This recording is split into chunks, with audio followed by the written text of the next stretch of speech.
നമ്മൾ എപ്പോൾ തിരിച്ചെത്തുമെന്നറിയാതെ ഭൂമിയിലുള്ള പ്രിയപ്പെട്ടവർ കഷ്ടപ്പെടുന്നതാണ് ഏറ്റവും കഠിനമായ കാര്യം. അന്താരാഷ്ട്ര ബഹിരാകാശ നിലയത്തിൽ നിന്നുള്ള വിടവാങ്ങൽ പ്രസംഗത്തിൽ സുനിത വില്യംസ് പറഞ്ഞ വാക്കുകളാണിത്.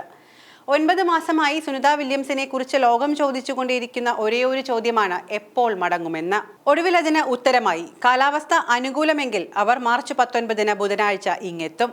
സുനിത വില്യംസിനെയും ബിച്ച് വിൽമോറിനെയും തിരികെ എത്തിക്കാനുള്ള ദൗത്യം 2025 മാർച്ച് 14 വൈകുന്നേരം 7:48 ഫ്ലോറിഡയിലെ നാസ കെനഡി സ്പേസ് സെന്ററിലെ ലോഞ്ച് കോംപ്ലക്സ് 39 നിന്നും ഫാൽക്കൺ 9 റോക്കറ്റിന്റെ സഹായത്തോടെ വിക്ഷേപിച്ചു. നാസയുടെ ഷെഡ്യൂൾ അനുസരിച്ച് ഡോക്കിംഗ് മാർച്ച് 16 ഇന്ത്യൻ സമയം രാവിലെ 9 നടന്നു. തുടർന്ന് പുലർച്ചെ രാവിലെ ഇന്ത്യൻ സമയം 10:35 ഹാച്ച് തുറക്കലും നടന്നു. ഇനിയുള്ളത് തിരികെ എത്തുന്നതിനുള്ള നാളുകൾ. സ്പേസ് എക്സിന്റെ ഡ്രാഗൺ പേടകത്തിലായിരിക്കും സുനിത വില്യംസിന്റെയും ബുച്ച് വിൽമോറിന്റെയും മടക്കം. തീയതി പ്രഖ്യാപിച്ചതിന് പിന്നാലെ അന്താരാഷ്ട്ര ബഹിരാകാശ നിലയത്തിന്റെ കമാൻഡർഷിപ്പ് റഷ്യൻ കോസ്മോനോട്ട് അലക്സിസ ഓവിച്ചിന് സുനിത വില്യംസ് കൈമാറി.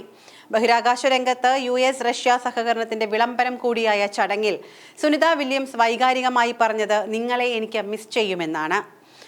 2024 ജൂൺ 5 ഫ്ലോറിഡയിലെ കേപ്പ് കനവറൽ സ്പേസ് ഫോഴ്സ് സ്റ്റേഷനിൽ നിന്ന് സുനിത വില്യംസിനെയും ബുച്ച് വിൽമോറിനെയും വഹിച്ചുകൊണ്ട് ബോയിങ്ങിന്റെ സ്റ്റാർലൈനർ പേടകം പറന്നുയർന്നത്. 8 ദിവസത്തേക്ക് എന്ന് പറഞ്ഞു തുടങ്ങിയ ആ യാത്ര ചില സാങ്കേതിക പ്രശ്നങ്ങളെ തുടർന്ന് 10 മാസത്തോളമാണ് നീണ്ടത്. തികച്ചും അപ്രതീക്ഷിതമായൊരു നീക്കം. പക്ഷേ മനുഷ്യന്റെ ബഹിരാകാശ ദൗത്യങ്ങളിൽ അവിസ്മരണീയമായ ഒരേടായി ഇത് ചരിത്രത്തിൽ രേഖപ്പെടുത്തും. 2011 സ്പേസ് ഷട്ടിൽ യുഗത്തിന് തിരശ്ശീലയിട്ട നാസ ബഹിരാകാശ ദൗത്യങ്ങളിൽ സ്വകാര്യ പങ്കാളിത്തം പ്രോത്സാഹിപ്പിച്ചു തുടങ്ങി. മനുഷ്യരെ അന്താരാഷ്ട്ര ബഹിരാകാശ നിലയത്തിൽ കൊണ്ടുപോയി തിരികെ കൊണ്ടുവരാൻ കരാർ ലഭിച്ചത് 2 കമ്പനികൾക്ക് മാത്രം, സ്പേസ് എക്സിനും ബോയിങ്ങിനും. സ്പേസ് എക്സ് 2020 തുടങ്ങി ഇതുവരെ 13 തവണ മനുഷ്യരെ ബഹിരാകാശത്തെത്തിച്ചു. ഇതിൽ 9 ദൗത്യവും നാസയ്ക്ക് വേണ്ടിയായിരുന്നു, 4 വാണിജ്യാടിസ്ഥാനത്തിലും. സ്പേസ് സ്റ്റേഷനിലേക്ക് ടാക്സി സർവീസ് നടത്തുന്ന 2ാമത്തെ സ്വകാര്യ കമ്പനിയാവുക എന്ന ലക്ഷ്യത്തോടെയാണ് ബോയിങ് 2 ബഹിരാകാശ യാത്രികരുമായി സ്റ്റാർലൈനർ പേടകം വിക്ഷേപിച്ചത്. Starliner CST-100. CST എന്നാൽ ക്രൂസ് സ്പേസ് ട്രാൻസ്പോർട്ടേഷൻ എന്നാണ്.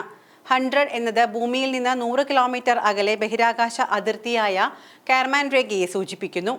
ഐതിഹാസികമായ അപ്പോളോ പേടകത്തിന്റെ ആകൃതിയിലാണ് സ്റ്റാർലൈനറിന്റെ നിർമ്മാണം.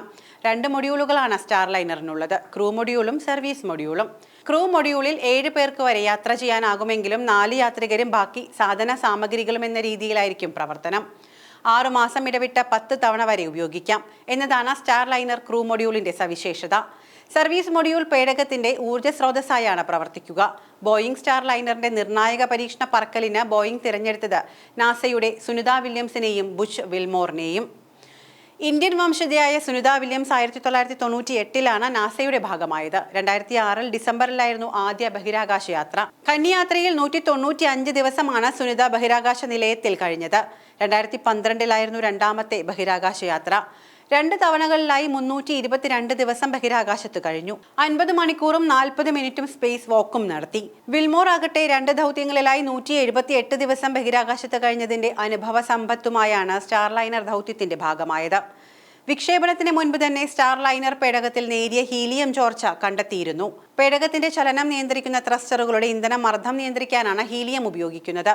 ചോർച്ച സാരമാക്കാനില്ല എന്ന എഞ്ചിനീയർമാരുടെ വിലയിരുത്തലിന്റെ അടിസ്ഥാനത്തിലായിരുന്നു വിക്ഷേപണം. പക്ഷേ ദൗത്യം പുരോഗമിക്കുന്നതിനിടെ പ്രശ്നം സങ്കീർണമായി. 4 പുതിയ ഹീലിയം ചോർച്ച കൂടി കണ്ടെത്തി. മാത്രമല്ല 28 ത്രസ്റ്ററുകളിൽ 5 പ്രവർത്തനരഹിതമാവുകയും ചെയ്തു. ഇതോടെ 8 ദിവസത്തേക്ക് നിശ്ചയിച്ച ദൗത്യം നീളാൻ തുടങ്ങി. കേടായ 5 ത്രസ്റ്ററുകളിൽ 4 പ്രവർത്തിപ്പിക്കാൻ കഴിഞ്ഞത് ദൗത്യ സംഘത്തിന് ആശ്വാസമായി. ജൂൺ 26 പേടകം ബഹിരാകാശ യാത്രികരെയും കൊണ്ട് തിരിച്ചെത്തുമെന്ന് നാസ അറിയിച്ചു.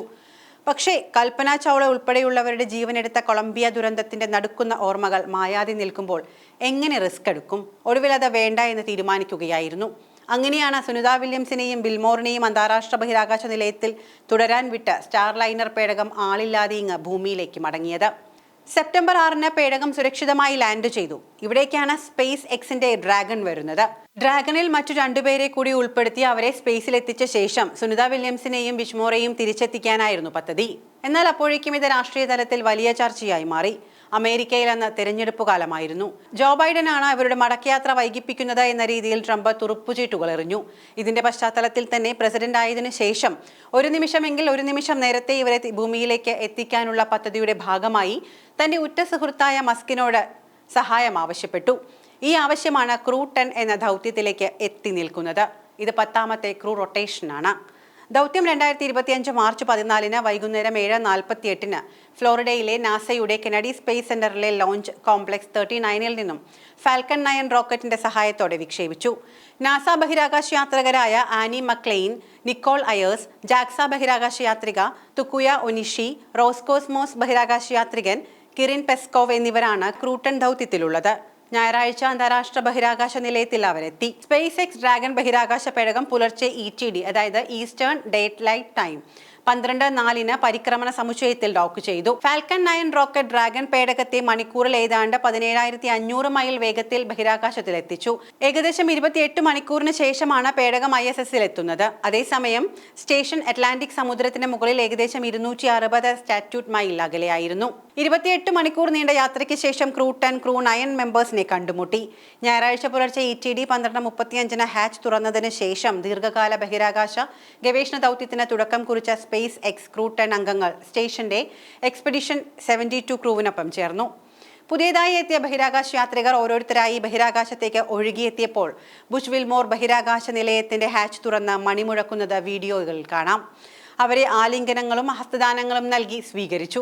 ഡോക്കിങ്ങിനിടെ തന്റെ സഹപ്രവർത്തകരുടെ ഫോട്ടോകൾ എടുക്കുമ്പോൾ സുനിത വില്യംസ് നിറഞ്ഞു പുഞ്ചിരിച്ചു. ഇപ്പോൾ നിലവിൽ നിലയത്തിനുള്ളത് 11 പേരാണ്. അതായത് ക്രൂ 9-ലെ 4 പേരും ക്രൂ 10-ന്റെ ഭാഗമായ 4 പേരും പിന്നെ റഷ്യയുടെ നേരത്തെ പോയ 3 പേരും. ഇനി ബഹിരാകാശ നിലയത്തിന്റെ പ്രവർത്തനം ക്രൂ 9-ൽ നിന്നും ക്രൂ 10 ഏറ്റെടുക്കും.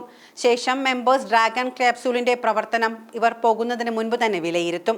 ഇനി തിരികെ പോരുന്നത് എങ്ങനെയെന്നറിയാനായിരിക്കും നമ്മളിൽ പലർക്കുമുള്ള ആകാംക്ഷ. ക്രൂ 10 ഡ്രാഗൺ ഫ്രീഡത്തിന്റെ അൺഡോക്കിംഗ് ആയിരിക്കും ആദ്യം നടക്കുക. പിന്നെ പതിയെ ഭൂമിയുടെ അന്തരീക്ഷത്തിലേക്ക് എത്തുന്നു. അവിടെ നിന്നും അറ്റ്ലാന്റിക് സമുദ്രത്തിലേക്ക് അവർ വീഴുന്നു. വെറുതെ അങ്ങ് വീഴുകയല്ല. കാലാവസ്ഥ അനുകൂലമെങ്കിൽ പേടകം ബുധനാഴ്ചയ്ക്ക് മുൻപായി അറ്റ്ലാന്റിക് സമുദ്രത്തിൽ പാരച്യൂട്ടിന്റെ സഹായത്തോടെ ഇറങ്ങും. ഇനി അവശേഷിക്കുന്നത് സ്റ്റാർലൈൻ പരീക്ഷണം പരാജയപ്പെട്ടോ എന്ന ചോദ്യമാണ്. എന്നാൽ അങ്ങനെ തീർത്തും പറയാൻ കഴിയില്ല. ഇതൊരു പരീക്ഷണ പറക്കലായിരുന്നു. പേടകം തിരികെ എത്തിക്കാനും കഴിഞ്ഞു. ബഹിരാകാശ യാത്രികരുടെ സുരക്ഷ മുൻനിർത്തി മാത്രമാണ് അവരെ തൽക്കാലം തിരിച്ചു കൊണ്ടുവരാതെ അവിടെ നിർത്തിപ്പോരാൻ തീരുമാനിച്ചത്. സ്റ്റാർലൈനറിന്റെ ഭാവി എന്താകുമെന്ന കൂടുതൽ പഠനങ്ങൾക്ക് ശേഷം മാത്രമേ പറയാൻ കഴിയൂ. ഇനി 9 മാസക്കാലത്തെ ജീവിതം എങ്ങനെയായിരുന്നു ഇവർക്ക് ഇരുവർക്കും എന്ന് അറിയണോ? എന്തായാലും സുനിത വില്യംസും ബുഷ് വിൽമോറും സ്പേസ് സ്റ്റേഷനിൽ സുരക്ഷിതരായിരുന്നു. അവർ മറ്റ് ദൗത്യ സംഘങ്ങൾക്കൊപ്പം ഗവേഷണങ്ങളിലും മറ്റും സജീവമായി. 2023 ഇന്റർനാഷണൽ സ്പേസ് സ്റ്റേഷന്റെ കമാൻഡറായി സുനിത വില്യംസ് ചുമതലയേറ്റു.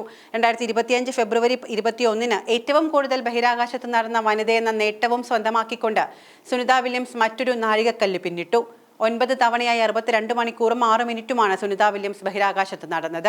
3 ദൗത്യങ്ങളിലൂടെ ബഹിരാകാശത്ത് 600-ലേറെ ദിവസങ്ങളും പിന്നിട്ടിരിക്കുകയാണ് സുനിത വില്യംസ് എന്ന 59-കാരി. ചരിത്രം തിരുത്തി കുറിച്ചുകൊണ്ടാണ് സുനിത വില്യംസ് ഭൂമിയിൽ വീണ്ടും കാലുകുത്തുക. ഈ അതിജീവനം ബഹിരാകാശ രംഗത്ത് മാത്രമല്ല ലോകമെമ്പാടുമുള്ള മനുഷ്യർക്ക് പ്രതിസന്ധികളെ തരണം ചെയ്യാനുള്ള പ്രചോദനമാകുമെന്നുറപ്പാണ്. പക്ഷേ തിരിച്ചെത്തിയാലും ഇവരെ കാത്തിരിക്കുന്ന വെല്ലുവിളികൾ നിസ്സാരമല്ല. ക്ഷീണിച്ച സുനിതയുടെ രൂപം തന്നെ പലതരത്തിലുള്ള ചർച്ചകൾക്ക് തുടക്കമിട്ടിരുന്നു. ഭൂമിയിൽ കാലുകുത്തിയെന്ന് ആലങ്കാരികമായി പറയുമ്പോൾ പോലും ഇവർക്കിനി സ്വന്തമായി നടക്കാൻ എത്ര കാലം എടുക്കുമെന്ന ആശങ്കയാണ് അതിൽ പ്രധാനം. ദീർഘകാലത്തെ ആകാശവാസം ബേബി ഫീറ്റ് എന്ന അവസ്ഥയിലേക്ക് നയിച്ചിട്ടുണ്ടാകും. അതായത് കാൽപാദം കുഞ്ഞുങ്ങളുടേതിന് സമാനമായ രീതിയിൽ മൃദുവായിട്ടുണ്ടാകും. അതിനാൽ തന്നെ ഭൂമിയിലെത്തിയാൽ നടക്കാൻ വല്ലാതെ ബുദ്ധിമുട്ടേണ്ടിയും വരും. ബഹിരാകാശ നിലയത്തിൽ തങ്ങുമ്പോഴുള്ള മറ്റൊരു വെല്ലുവിളി റേഡിയേഷൻ സാധ്യതയാണ്. ഭൂമിയുടെ അന്തരീക്ഷവും കാന്തിക വലയവും ഉയർന്ന തോതിലുള്ള റേഡിയേഷനിൽ നിന്ന് മനുഷ്യ ശരീരത്തെ സംരക്ഷിക്കുന്നുണ്ട്. എന്നാൽ അത്തരത്തിലൊരു സംരക്ഷണം ബഹിരാകാശ കേന്ദ്രത്തിലുള്ളവർക്ക് ലഭിക്കുന്നില്ല. 3 തരത്തിലുള്ള റേഡിയേഷനാണ് ഇവരെ ബാധിക്കുകയെന്ന് നാസ പറയുന്നു. ഭൂമിയുടെ കാന്തിക വലയത്തിൽ തങ്ങി നിൽക്കുന്ന വസ്തുക്കൾ, സൂര്യനിൽ നിന്നുള്ള solar magnetic particles, galactic cosmic rays എന്നിവയാണ് അവ. ഭൂമിയിൽ നടക്കുന്ന സമയത്ത് ഗുരുത്വാകർഷണവും ഘർഷണവും മൂലം നമ്മുടെ പാദം പ്രതിരോധം നേടിയിട്ടുണ്ടാകും. ഇത് ചർമ്മം കഠിനമുള്ളതാക്കുകയും നടക്കുമ്പോഴുള്ള വേദന ഇല്ലാതാക്കുകയും ചെയ്യും. മാസങ്ങളോളം ബഹിരാകാശത്ത് തങ്ങിയതിനാൽ ഇവരുടെ കാലുകൾ കുഞ്ഞുങ്ങളുടേതിന് സമാനമായ രീതിയിലായി കഴിഞ്ഞിട്ടുണ്ടാകും. ചർമ്മം വീണ്ടും കട്ടിയുള്ളതാകുന്നതിന് വരെ ഇവർക്ക് നടത്തമത്ര എളുപ്പമുള്ളതാകില്ല. ആഴ്ചകൾ മുതൽ മാസങ്ങൾ വരെ ഇതിന് സമയമെടുത്തേക്കാം.